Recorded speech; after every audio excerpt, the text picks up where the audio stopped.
क्या था उस भयानक जंगल का राज? आखिर गांव वाले क्यों उस जंगल के नाम से ही कांप जाते थे? कौन थी वो लड़की और क्यों जाना चाहती थी उस जंगल में? उस बुजुर्ग ने ऐसा क्यों कहा कि जो भी उस जंगल में जाता वह वापस नहीं आता? जाने आगे की कहानी में। तू वर्मा दिल्ली यूनिवर्सिटी की पत्रकारिता छात्रा थी। 24 साल की उम्र में वह उन लड़कियों में से थी जो न सिर्फ सपने देखती हैं बल्कि उन्हें जीने का हौसला भी रखती हैं। समाज के तय किए गए दायरे और डर उसके लिए बेड़ियां नहीं थे, बल्कि उसे चुनौती देने का एक बहाना भर थे। उसे अकेले सफर करना पसंद था, खासकर ऐसे स्थानों पर जहां प्रकृति की गोद हो, शांति हो और थोड़ी सी रहस्यमयता भी। तो इन दिनों अपनी छुट्टियों पर थी। उसने तय किया कि इस बार वो किसी ऐसे गांव में जाएगी जहां लोग कम जाते हैं और कहानियां ज्यादा होती हैं। कई दिनों की ऑनलाइन खोज और स्थानीय लोगों से बात करके उसने उत्तराखंड के एक छोटे से गांव धवलपुर का नाम सुना। पहाड़ों की गोद में बसा यह गांव पर्यटकों की भीड़ से दूर था। कहा जाता था कि वहां का जंगल नीलकुंड वन सदियों पुराना है और रहस्य से भरा हुआ है। जब तूने गांव के बारे में और गहराई से जानकारी ली तो कई अजीब बातें सामने आईं। कुछ ब्लॉग्स में लिखा था कि उस जंगल में जाने के बाद कई लोग वापस नहीं लौटे। किसी ने लिखा कि वहां एक पुराना श्राप है, तो किसी ने कहा कि वहां की हवा में ही कुछ ऐसा है जो इंसान की याददाश्त मिटा देती है। तू मुस्कुराई। उसे पता था कि ऐसी कहानियां प्राचीन गांवों की पहचान होती हैं। डर और रोमांच के बीच जो महीन सी रेखा होती है, वहीं से असली रिपोर्टिंग शुरू होती है। अगली सुबह तूने अपना बैग पैक किया। Camera, voice recorder, notebook, torch, पानी की बोतल, कुछ एनर्जी बार और एक पेपर मैप। वह जानती थी कि पहाड़ों में नेटवर्क अक्सर गायब हो जाता है, इसलिए वह हर तरह की तैयारी कर चुकी थी। दिल्ली से हरिद्वार, फिर वहां से एक लोकल बस पकड़कर वह 8 घंटे की यात्रा के बाद आखिरकार धवलपुर पहुंची। यह गांव सच में वैसा ही था जैसे उसने सोचा था। चारों ओर ऊंचे ऊंचे पहाड़, झरनों की आवाज और पुराने पत्थर के घरों से उठती लकड़ी की महक। गांव के लोगों ने उसे एक छोटे से होमस्टे में ठहरने की जगह दी। वहां एक बूढ़ा दंपत्ति रहता था, सुरेश दा और उनकी पत्नी पार्वती दी। दोनों बहुत सरल और विनम्र थे। उन्होंने तू को गर्म चाय के साथ पहाड़ी आलू के पराठे खिलाए।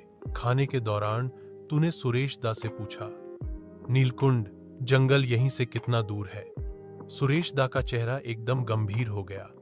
बिटिया, वहां जाना जरूरी है क्या? तू मुस्कुराई। मैं पत्रकारिता की छात्रा हूं, ऐसी जगहों की सच्चाई सामने लाना चाहती हूं। सुना है वहां कुछ अजीब होता है। पार्वती दी ने धीमे स्वर में कहा, वो जंगल प्यासा है। हर साल कोई ना कोई खो जाता है। वहां रास्ता नहीं मिलता और जो मिल भी जाए वो लौट कर नहीं आता।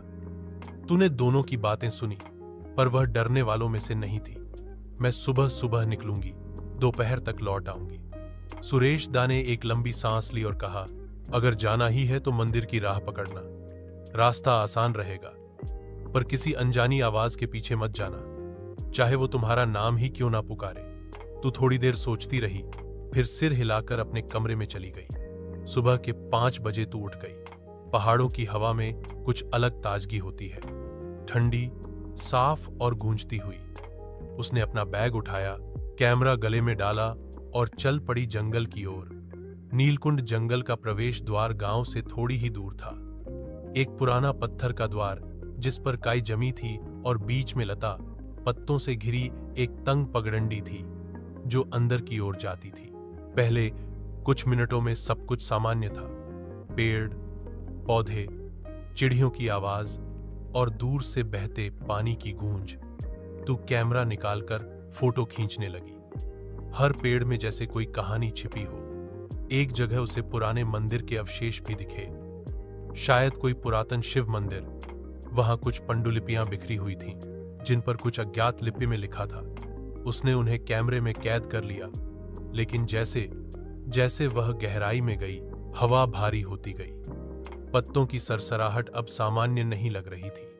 लग रहा था जैसे कोई उसके पीछे चल रहा हो। उसने पलटकर देखा, कोई नहीं था। उसने खुद को समझाया, घबराओ नहीं, ये बस तुम्हारा भ्रम है।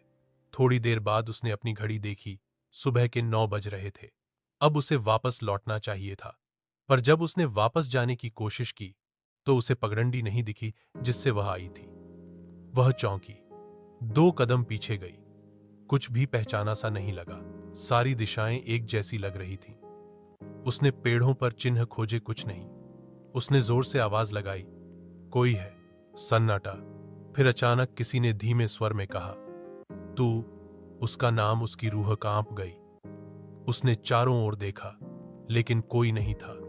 वह घबरा गई। उसका दिल जोर जोर से धड़कने लगा। क्या ये वही है जिसकी बात गांव वाले कर रहे थे? अचानक उसे सामने झाड़ियों में कुछ हलचल दिखी। उसने कैमरा ऑन किया और जूम करके देखा, पर वहां कुछ नहीं था। आवाजें अब तेज हो गई थीं, कभी कोई धीमा गीत, कभी किसी बच्चे की हंसी। तू अब समझ चुकी थी, यह जंगल सिर्फ पेड़ पौधों से नहीं बना, यह जिंदा है। वह अकेली थी, पर शायद अब अकेली नहीं रही। तू अब जंगल के भीतर थी, गहराई में, और रास्ता भूल चुकी थी। हर दिशा में पेड़ों का अंतहीन सिलसिला था, जैसे कोई भूल भुलैया। हवा में अब वह ताजगी नहीं, बल्कि एक रहस्यमयी घुटन थी। कोई चुप्पी थी जो कानों को चीर रही थी। पक्षियों की आवाजें जैसे अचानक कहीं गायब हो गई थीं। तूने खुद को संभाला। पत्रकार थी, पहली बार ऐसी चुनौती नहीं थी, लेकिन इस बार डर कुछ अलग था। ये डर बाहर के किसी खतरे का नहीं, बल्कि अपने भीतर के खालीपन का था। उसने मोबाइल निकाला। नो नेटवर्क, वॉकी टॉकी या ट्रैकिंग डिवाइस उसके पास नहीं था, क्योंकि उसे उम्मीद ही नहीं थी कि इतनी दूर तक जाएगी। अब वह धीरे धीरे समझने लगी थी कि इस जंगल के पीछे कुछ सच जरूर छिपा है। उसे याद आया, गांव वालों ने कहा था, किसी भी अनजानी आवाज के पीछे मत जाना। पर उस झाड़ी के पीछे जो आवाज आई थी, तो क्या वह कोई इंसान था, कोई खोया हुआ यात्री, या कोई ऐसी चीज जिसे इंसान नहीं कहा जा सकता? तूने अपने आप को स्थिर किया। उसने कैमरा निकाला और बोलकर रिकॉर्ड करना शुरू किया। धवलपुर गांव से सुबह निकली थी। अब समय लगभग 9:40 AM है। जंगल में रास्ता भूल चुकी हूं। आवाजें आ रही हैं, मेरी ही नाम की पुकार, पर कोई दिखाई नहीं दे रहा। ये जगह असामान्य लग रही है। वह चलते चलते एक सूखे पेड़ के पास पहुंची। उस पेड़ की छाल पर नाखूनों के निशान थे, जैसे किसी ने गुस्से या दर्द में खरोंचा हो। नीचे सूखी पत्तियों पर कुछ लाल धब्बे थे। ये क्या खून है? उसने झुककर देखा, फिर कैमरे में कैद किया। आसपास के माहौल में अजीब सी फुसफुसाहट गूंज रही थी, जैसे सैकड़ों लोग धीमे स्वर में कुछ बोल रहे हों, पर शब्दों का कोई अर्थ न हो। उसे दूर एक टूटे हुए कच्चे रास्ते का छोर दिखाई दिया। उसने राहत की सांस ली। शायद ये कोई पुराना ट्रैक है जो बाहर की तरफ जाता हो। चलते चलते वह एक पुराने संगमरमर के चबूतरे तक पहुंची, जिसके चारों ओर दीवारें थीं और बीच में एक प्राचीन मंदिर के अवशेष। सामने टूटी मूर्ति और एक जली हुई लकड़ी की अगरबत्ती जो ताजा जली लग रही थी। क्या यहां कोई हाल ही में आया था? वहां पास ही एक लकड़ी की सीढ़ी नीचे जमीन के अंदर जाती दिखी, जैसे किसी तहखाने की ओर। किसी भी सामान्य इंसान का मन मना कर देता, लेकिन तू एक पत्रकार थी, और शायद अब वह सिर्फ रिपोर्टिंग नहीं कर रही थी, अब वह खुद कहानी का हिस्सा बन चुकी थी। वह धीरे धीरे नीचे गई। तहखाना अंधकारमय था। केवल टॉर्च की रोशनी में वह देख पा रही थी। दीवारों पर अजीब आकृतियां बनी थीं, इंसानों की, जानवरों की, और कुछ ऐसी आकृतियां जो किसी दुनिया की नहीं लगती थी। एक चित्र में एक लड़की थी, जिसके चारों ओर काले साए थे, और नीचे लिखा था, जिसने राह ली, राह उसकी हो गई। तू की सांसें तेज हो गईं। क्या इस जंगल में कुछ ऐसी शक्ति है जो रास्ते भुला देती है? वह आगे बढ़ ही रही थी कि उसे पीछे से एक आहट सुनाई दी, कदमों की आवाज। उसने झटपट मुड़कर टॉर्च घुमाई। कोई नहीं था। लेकिन अगर कोई नहीं था तो पत्तियां कैसे हिली? अब उसके मन में पहला सचमुच का डर आया। मैं अकेली नहीं हूं। वह बाहर आई और तेजी से वहां से चलने लगी, लेकिन अब रास्ते और भी उलझते जा रहे थे। हर दिशा एक जैसी लग रही थी, हर पेड़ पहचान से बाहर। तभी दूर किसी ने फिर पुकारा, तू रुक जाओ। इस बार आवाज मानवीय लग रही थी, भावनाओं से भरी, जैसे कोई बहुत प्रिय व्यक्ति उसे बुला रहा हो। उसके कदम ठिठक गए। वो स्वर एकदम उसके भाई राघव की आवाज जैसी थी। लेकिन राघव तो दिल्ली में था। क्या मेरा दिमाग खेल कर रहा है, या इस जंगल में वाकई कुछ है जो मेरी यादों में घुसकर मुझे बहका रहा है?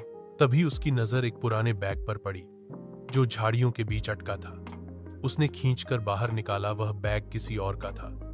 अंदर एक कैमरा, फटे हुए कपड़े और एक डायरी। डायरी के पन्ने फटे थे, लेकिन आखिरी पन्ने पर लिखा था, मैं आयुष हूं। मैंने सोचा था कि ये सब कहानियां हैं, लेकिन ये जंगल जिंदा है। यह तुम्हारे अंदर उतरता है, तुम्हारे डर को महसूस करता है और फिर तुम्हें अपना बना लेता है।